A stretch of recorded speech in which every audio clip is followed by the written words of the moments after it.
All right, what's going on? So today we're going to be talking about some builds that you have to try out and I recommend you give a go. We got 3 builds today. The first one is going to be a just fun game build where you can kind of troll the killer and not let them just kick your gen, and you'll give them a nice blast mine to the face a couple times. So to start it off, we're going to have Repressed Alliance, which is going to allow you to block the gen. This is going to work really well for Blast Mine and Wiretap. So if you're not sure what Blast Mine does or Wiretap, when you get 40% of progress done on any gen, both of these are going to activate. So they already go hand in hand. Wiretap is going to allow you to be able to visibly see the killer when it enters a 14-meter radius within the gen, and then when they come around the gen, you can use Urban Evasion to kind of crouch around it or just kind of play sneaky. And then Blast Mine is when going to come into progress when the killer kicks the gen. This is going to temporarily stun them and blind them, and then that's when you can sneak back over and Repressed Alliance the gen for 45 seconds so that they are no longer able to kick it. Then you can kind of just run away. It's awesome. Next build is going to be the sneaky build and or the run build.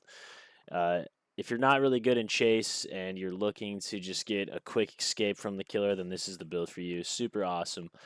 We got Lithe, so obviously when you vault a window, you're going to get 50% haste for 3 seconds and just fly through the window.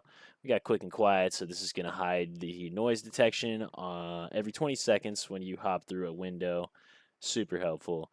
Lucky Break, when you get hit, this is going to hide your scratch marks and pools of blood for 60 seconds. You can gain back 1 second for every second you spend healing a teammate, which honestly is pretty helpful. And then Dance With Me, obviously, when you perform a rush fall action through a window, this is going to hide your scratch marks for 3 seconds. So this is like the ultimate run build. Give it a try. And last, we have the end game build, my personal favorite. If you like to play with friends and you guys always catch yourself end game struggling because the killer's camping or just slugging and you're having a hard time, well, this is the build for you. Started off with Made for This. After you finish healing a survivor, 10% or 3% faster, and you are going to gain the endurance effect for 10 seconds if the killer comes back to slap you.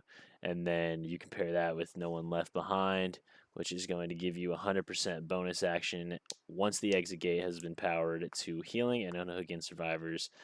And when you unhook a survivor, they gain 10% haste for 15 seconds. All other auras of every other survivor is revealed to you. That's awesome. Then you got We're Gonna Live Forever. When you're healing in a survivor in the dying state, your healing is increased by 100%. This is super helpful for slugging. And then when the survivor's picked up, they gain the endurance for 10 seconds. That's pretty awesome.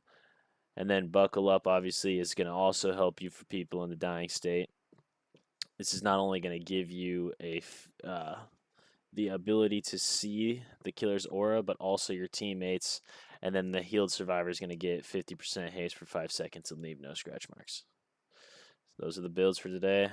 Go try them out.